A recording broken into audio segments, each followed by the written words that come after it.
Hello everyone, you are watching doctors desk and myself doctor Sagar Pushp. तो आप लोगों के बहुत सारे मैसेजेस आ रहे थे कि बहुत सारे अभी स्टूडेंट्स हैं जिन्होंने नीट पीजी क्लियर किया हुआ है और थोड़ा रैंक पीछे है और उनको कन्फ्यूजन हो रहा है कि वो सर्जरी ले या ना ले, और अगर ले तो एमएस ले या डीएनबी ले। तो उसके लिए अभी हमारे पास डॉक्टर रजत है जिन्होंने इस पूरे जर्नी को फेस किया है और अभी वो एमसीएच यूरोलॉजी कर रहे हैं मेडिकल कॉलेज कोलकाता में। तो इनकी जर्नी के थ्रू हम जानेंगे कि ये सारे चीज़ें जो जो आपको कन्फ्यूजन्स हो रहे हैं वो कैसे सॉर्ट आउट करें।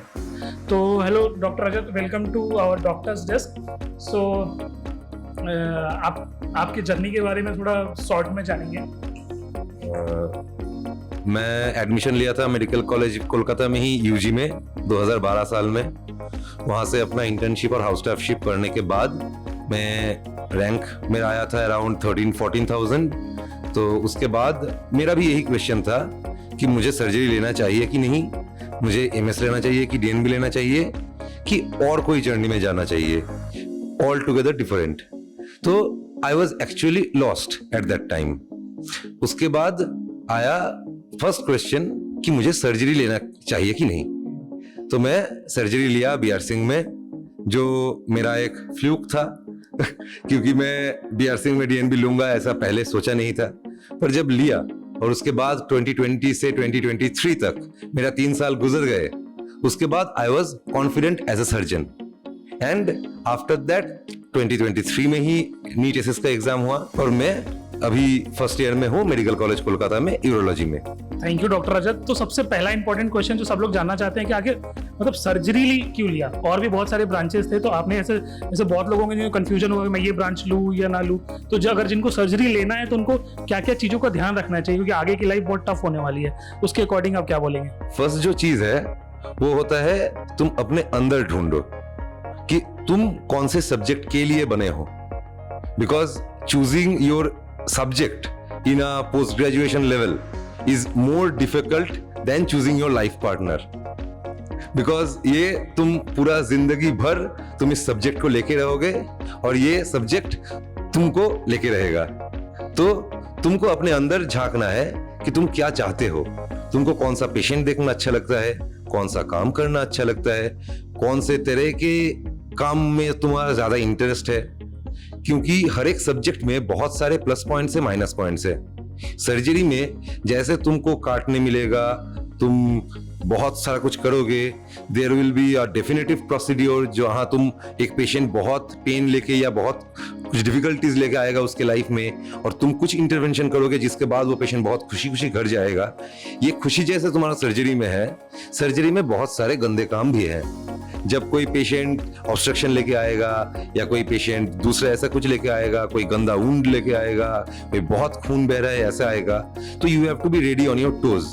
तुमको कहीं से भी डरना नहीं है, कहीं से भी तुमको पीछे हटना नहीं है, और सब कुछ तुमको फेस करना है, being bold, being competitive and everything at one point of time. जो काम में मजा आएगा वो अगर तुम पूरा जिंदगी भर करोगे तो काम को काम नहीं लगेगा, उसको मजा ही लगेगा। नहीं तो सर्जरी या कोई भी सब्जेक्ट किसी के लिए बना हुआ नहीं होता है। वो इंसान, वो आदमी सब्जेक्ट के लिए बना हुआ होता है। तुमको अपना पर्सनैलिटी के अंदर ढूंढना है कि तुम कौन से सब्जेक्ट के लिए बने हुए हो। क्योंकि सर्जरी हो, मेडिसिन हो, ऑर्थो हो, कोई नॉन क्लिनिकल सब्जेक्ट हो, इवन पैथोलॉजी, फार्माकोलॉजी, तुम अगर उस सब्जेक्ट में अच्छे हो, वो सब्जेक्ट अगर तुमको अच्छा लगता है, तुमको काम करना अच्छा लगता है, पढ़ाना अच्छा लगता है, सिखाना अच्छा लगता है, तो वो सब्जेक्ट के अंदर तुम घुस के तुम अपने आप को ढूंढ पाओगे कि तुम क्या चाहते हो और क्या नहीं चाहते हो। ऐसे कुछ लोग मैसेज करते हैं कि मेरा रैंक नीचे है, मुझे एक्चुअल में चाहिए था मेडिसिनल ब्रांच लेकिन वो मिल नहीं पाएगा, तो मैं नहीं मिल पा रहा तो मैं जनरल सर्जरी ले लेता हूँ या कोई और सर्जिकल ब्रांच ले लेता हूँ। तो मतलब अगर वो लोग सिर्फ मतलब चाहते नहीं सर्जरी लेना लेकिन उनको मजबूरी में लेना पड़ता है, तो उनके लिए मतलब क्या एडवाइस रहेगा? मैं बोलूंगा कि सर्जरी मत लो, क्योंकि अगर तुम्हारा चॉइस मेडिसिन या ऐसा कोई मेडिकल सब्जेक्ट्स हैं तो सर्जिकल सब्जेक्ट्स में तुम अपना एफर्ट को मत दो। You may have your second choice as a surgical subject, but वो तुम्हारे खुद के अंदर ढूंढना होगा कि तुम मेडिकल सब्जेक्ट्स के लिए बने हुए हो कि surgical. If you are that much bold, that much competitive, then don't take any subject after getting a low rank. ये अगर तुम्हारा फर्स्ट अटेम्प्ट है तो give try for a second attempt, even give try for a third attempt also, but take your best subject of choice. अगर तुमको medicinal subjects लेना है और तुम्हारा रैंक सर्जरी के लेवल में है जहां तुमको मेडिसिन नहीं मिलेगा, try anaesthesia, try other medical subjects but not surgical subjects, because don't shift your nature. तुम अगर मेडिसिन के लिए बने हुए हो, अगर डर्मा के लिए बने हुए हो, तो तुम सर्जरी या ऑर्थो में अपना लाइफ गुजार नहीं पाओगे और तुम अपने लाइफ में खुश नहीं होगे। आज से 10 साल बाद जब तुम अपने लाइफ का ये डिसीजन को मतलब लुक बैक करोगे, देखोगे एक बार पीछे घूम के, तो तुमको लगेगा कि मैं वहां अगर 1 साल दे देता अच्छे से तो ये 10 साल मेरा इतना खराब नहीं जाता। और वो सबसे अहम बात है जो तुमको हर एक बार सोचना है कि मैं आज तो ये ले रहा हूं क्योंकि आज मुझको 1 साल पढ़ना नहीं है, 1 साल का फ्रस्ट्रेशन मुझको ले नहीं रहा है, पर जो 1 साल का फ्रस्ट्रेशन जो बाद में 30 साल का फ्रस्ट्रेशन बनेगा तुम्हारा रिटायरमेंट तक, वो तुम कैसे झेलोगे, वो तुम कैसे सोचोगे, और तब तुम खुद के पास ही गिल्टी होगे, जो कभी नहीं होना है। नेक्स्ट क्वेश्चन ये लोग पूछते हैं कि मुझे डीएनबी किसी मेट्रो सिटीज में मिल रहा है या मुझे एमएस पेरिफेरी में मिल रहा है, या आजकल मैं देख रहा हूँ लोग डीएनबी की तरफ ज्यादा शिफ्ट हो रहे हैं। लोगों के ये क्वेश्चन रहते हैं कि बॉन्ड के चक्कर में, तो मतलब लोग ये कैसे डिसाइड करें कि एमएस कहाँ लेना चाहिए, या नहीं ले रहे तो फिर डीएनबी कहाँ लेना चाहिए, ये सब चीजें कैसे डिसाइड करें? एमएस और डीएनबी में कोई फर्क नहीं है, यह है फर्स्ट चीज। दोनों ही सेम डिग्री है, सेम लेवल के डिग्री है। एक है स्टेट का यूनिवर्सिटी से देते हैं या कोई लोकल यूनिवर्सिटी से देते हैं, और एक होता है जो सेंट्रली होता है। डीएनबी का बोर्ड अलग है, एमएस का बोर्ड अलग है। ये बस आईसीएसई, सीबीएसई और स्टेट बोर्ड के एग्जाम्स के में भी डिफरेंस है और अलग कुछ नहीं। अभी तुमको मेट्रो सिटी में लेना है कि पेरिफेरीज में लेना है, ये तुम्हारा खुद का चॉइस है, इसमें कोई कुछ नहीं बोलेगा क्योंकि इसमें कोई वैरी करता भी नहीं है। जो करता है वो है इंस्टीट्यूट। तुमको कौन सा इंस्टीट्यूट मिल रहा है, वो इंस्टीट्यूट में कैसे रैंक्स जाते हैं, कैसे वहां से एक्सपोजर मिलता है, कैसे कैसे ऑपरेशंस वहां ज्यादा होते हैं, कैसे कम होते हैं, कैसे ऑपरेशंस वहां अच्छे से होते हैं, कौन से पेशेंट को बस तुम थोड़ा देखोगे और रेफर कर दोगे, ये तुमको अच्छे से ढूंढ लेना है। तुम जिस स्टेट में भी हो, जहां भी हो, कोई ना कोई इंस्टीट्यूट अगर तुम्हारा एट चॉइस है, तुमको वहां के कोई ना कोई सीनियर्स मिल जाएंगे। Talk to your seniors, talk to everyone, talk to whole India at if possible. पर तुमको अगर 10 इंस्टीट्यूट में भी चॉइस में डिलेमा हो रहा है, तुमको डीएनबी में अगर अच्छे इंस्टीट्यूट्स मिल रहे हैं तो वो एमएस में पीछे के इंस्टीट्यूट से बहुत आगे जाएंगे। आफ्टर अ लॉन्ग रन तुमको एमएस या डीएनबी इसमें फर्क नहीं पड़ेगा, तुमको फर्क पड़ेगा कि तुम सीखे कितने हो ये 3 साल में, क्योंकि 3 साल में कोई मास्टर नहीं बन जाता। हम सब सर्जरी के बेसिक्स सीखते हैं, सर्जरी के ऑपरेशन सीखते हैं, कौन से ऑर्गन्स में या कौन से सिस्टम में हम कैसे घुसेंगे, कैसे एक एक डिफिकल्टीज को डील करेंगे और कैसे बेस्ट आउटकम लेके निकल आएंगे, ये तुमको सीखना है। इसीलिए इंस्टीट्यूट्स और टीचर्स ज्यादा मायने रखते हैं रेदर देन एमएस और डीएनबी। मैं खुद 2020 में जब रैंक किया था, मुझे एमएस में कुल मतलब वेस्ट बंगाल के बहुत सारे पेरिफेरी कॉलेजेस मिल जाते, इवन कोलकाता के कुछ कुछ कॉलेजेस भी आ जाते, प्लस माइनस सिचुएशन था। पर डीएनबी में जो बीआर सिंह है या जो अदर गवर्नमेंट इंस्टीट्यूट्स है, वो बहुत मतलब मिलने के चांसेस बहुत हाई थे। जो एमएस के पेरिफेरी इंस्टीट्यूट्स में है, वहां होता है ऑपरेशन, वहां इमरजेंसी ऑपरेशन में तुमको एक रात में 8-10 ऑपरेशन करने को मिलेगा, पर वो 8-10 तुम्हारा वो क्या रहेगा, 5 अपेंडिक्स रहेगा, 2 ऑब्स्ट्रक्टेड हर्निया रहेगा और 2 परफोरेशन रहेगा। पर तुमको उसके बाद जब उसके बाद वाले दिन इलेक्टिव ओटी में जाना है, सारा रात ओटी करके, तब इलेक्टिव ओटी में तुमको कुछ नहीं मिलेगा। तुम बस वॉश करोगे, पेंट करोगे और दूर में कहीं खड़े रहोगे। तुम एज अ फर्स्ट ईयर और सेकेंड ईयर तुम अच्छे से बहुत ज्यादा बड़े बड़े ओटीज में अच्छे से इन्वॉल्व नहीं हो पाओगे। जब इन्वॉल्व भी होगे तब तक तुम 3rd ईयर बन चुके होगे, जब तुमको पढ़ाई ज्यादा करना है और इन्वॉल्व कम होना है। तुमको लैप्रोस्कोपी जो होता है या जो मिनिमली इन्वेसिव सर्जरीज, वो बहुत जगह बहुत कम मिलेंगे। तो ये तुमको ढूंढना है कि कहां तुमको अपने लिए सबसे बेस्ट चीज चाहिए, बिकॉज आज हम ओपन ऑपरेशंस करते हैं, द नेक्स्ट डिकेड जो आएगा वहां ओपन से मैक्सिमम मिनिमल इन्वेसिव में चले जाएंगे। इवन आज भी जो बड़े बड़े इंस्टीट्यूट्स हैं वहां सारे चीज मिनिमली इन्वेसिव हो रहे हैं, तो तुमको वो भी सीख के निकलना है। मास्टर नहीं होना है, बेसिक सीख के निकलना है, ताकि तुम लैप्रोस्कोपी में जब अप्रोच करना होगा तो तुम अप्रोच कर पाओ, तुम्हारा इंस्ट्रूमेंट्स हाथ में ना हिले। क्योंकि जब तुम अप्रोच नहीं कर पाओगे, जब तुम कॉन्फिडेंट नहीं होगे, तब तक तुम्हारा एमएस या डीएनबी वो तुमको ज्यादा कुछ कॉन्फिडेंस नहीं देगा।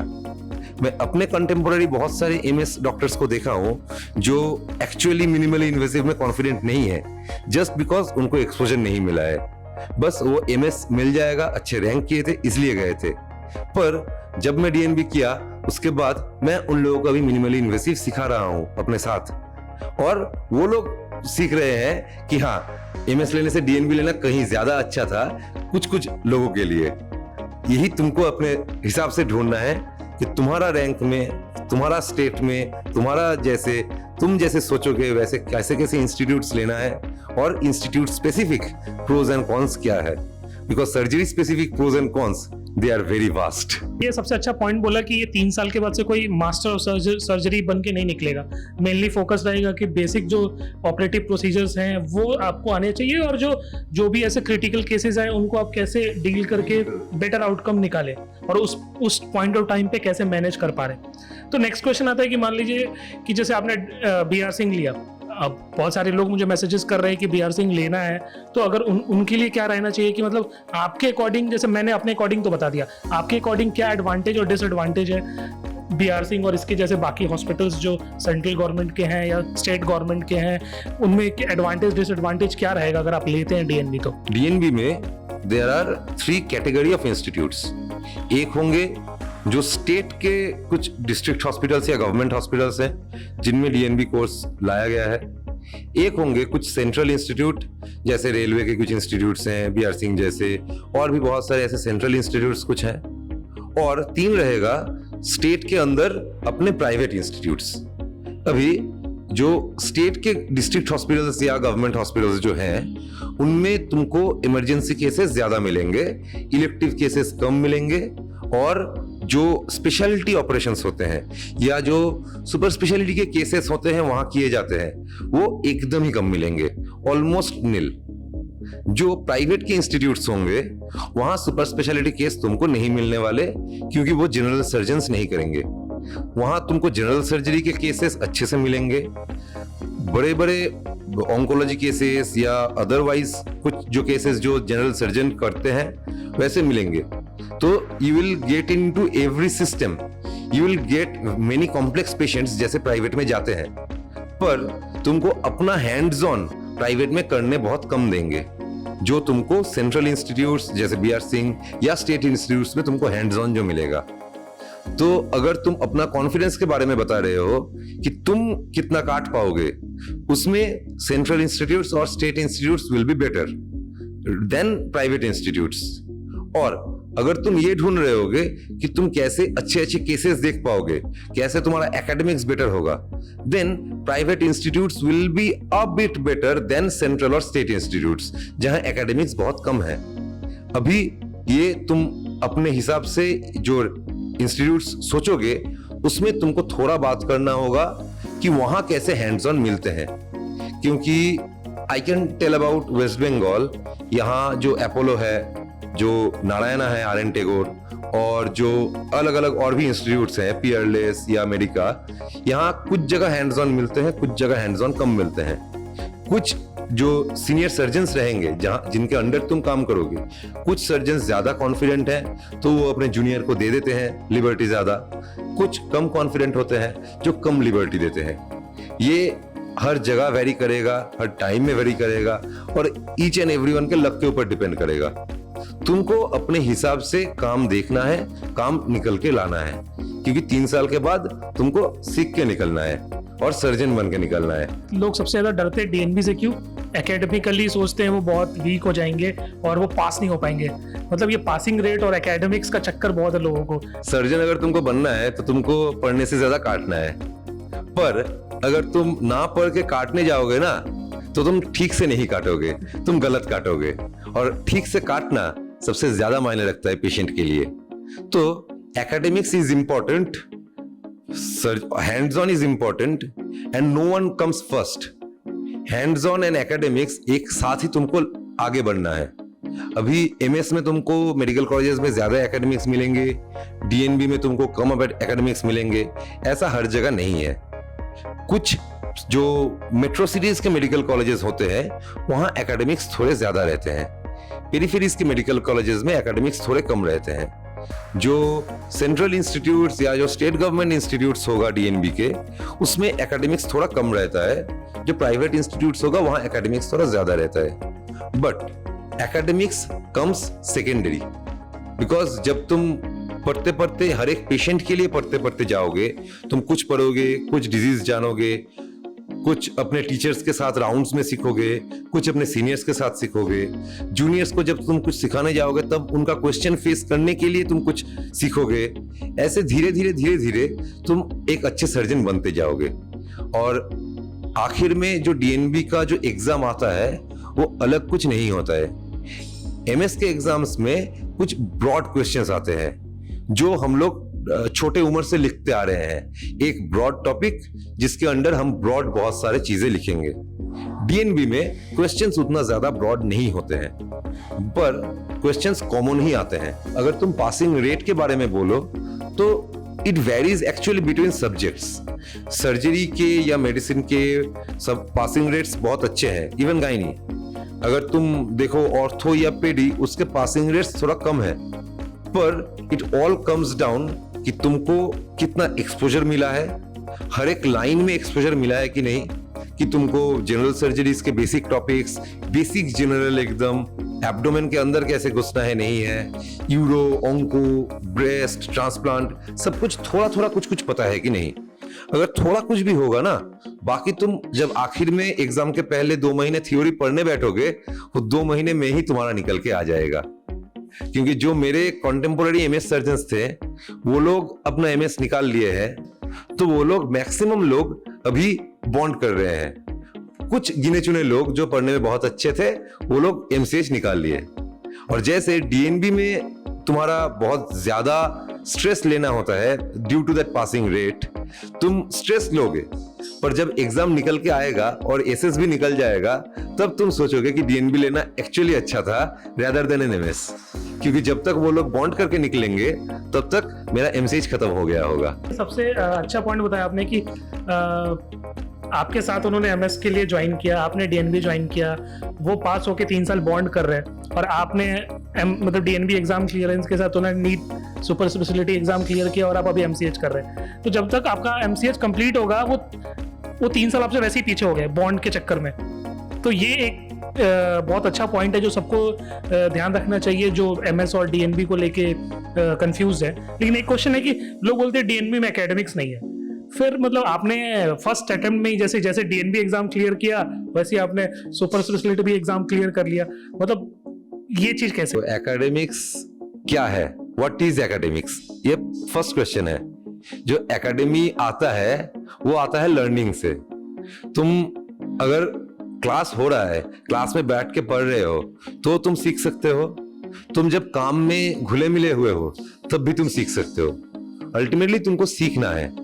डीएनबी में एकेडमिक्स कम है। हाँ, मेरे यहाँ जो मैं बीआरसी में 3 साल था, ऑलमोस्ट बहुत नेग्लिजिबल अमाउंट्स ऑफ क्लासेस हुए हैं, पर उसके लिए क्या मैं नहीं सीखा हूँ? जो क्लास में नहीं सीखते हैं हम लोग बेड साइड में सीखते हैं, क्योंकि we all are after the end of the day we are clinicians. And clinic जो वर्ड आता है ना, वो आता है क्लाइन से। क्लाइन है एक ग्रीक वर्ड जिसका मीनिंग है बेड। तो तुम जो बेड साइड में सीखोगे वो है क्लिनिक्स। और तुमको अल्टीमेटली कोई भी क्लिनिकल सब्जेक्ट लेना है तो तुमको वो क्लिनिक्स सीख के निकलना है। तुम पेशेंट एग्जामिनेशन भी बेड साइड में सीखोगे, हिस्ट्री टेकिंग भी बेड साइड में सीखोगे, एक टॉपिक्स भी बेड साइड में सीखोगे। मतलब बहुत सारे कॉम्प्लेक्स डिजीजेस में कैसे तुमको डिफरेंशिएट करना है, कैसे तुमको देखना है पेशेंट को, वो भी तुम बेड साइड में ही सीखोगे। तो क्लास करने का वो फायदा ही क्या है, जो चीज तुमको बस एग्जाम में 5 या 10 नंबर के क्वेश्चन लिखने हैं, जो तुम्हारा जिंदगी में कुछ काम नहीं आएगा। अभी जो एसएस का एग्जाम आता है, जो आता है एग्जाम्स निकलना, वो होता है पूरा बुक से। तुम क्लासेस जो करोगे, क्लास के बाद या पहले भी तुम कोई ना कोई एक बेसिक बुक्स पढ़ोगे। जो बेलियन लव होगा या सेबिस्टन होगा। ये दोनों हम लोगों के एकदम बाइबल्स हैं। ये दोनों बुक से जो टॉपिक कवर अप होते हैं उसमें तुम्हारा जो, अगर तुम नीट एसएस का क्वेश्चंस भी देखो तो 100% questions comes from these two books, line by line, topic by topic तुमको ये बुक से ही आएंगे। तो अगर तुम अपने 3 साल में ये 2 बुक्स जो दोनों मिला के भी 4000 पन्ने नहीं होंगे वो पढ़ लो तो तुमको और क्या लगेगा। Because at the end of the day we all are self. हम लोग एक बंदा जो घुसते हैं वो एक बंदा बहुत सारे लोगों से कुछ कुछ कुछ कुछ लेके सीख के अल्टीमेटली निकलता है। वो कहां से सीख रहा है, क्लास में सीख रहा है कि बेड साइड में सीख रहा है, ओटी टेबल में सीख रहा है, वार्ड में सीख रहा है, इमरजेंसी में सीख रहा है, अपने टीचर से सीख रहा है, अपने ग्रुप डी से सीख रहा है, अपने नर्सेस से सीख रहा है, किससे सीख रहा है मतलब नहीं बनता। मतलब बनता है कि वो कितना सीख रहा है। और अगर तुम अपने काम में सीरियस हो गए तो डीएनबी में एकेडमिक्स, एमएस में एकेडमिक्स वो कुछ मैटर नहीं करता। तुम एक पेशेंट को, जो कॉम्प्लेक्स पेशेंट आएगा जिसको बहुत ज्यादा लोग सॉल्व नहीं कर पा रहे हैं, उसके लिए तुम बड़े बड़े बुक्स लेके बैठोगे।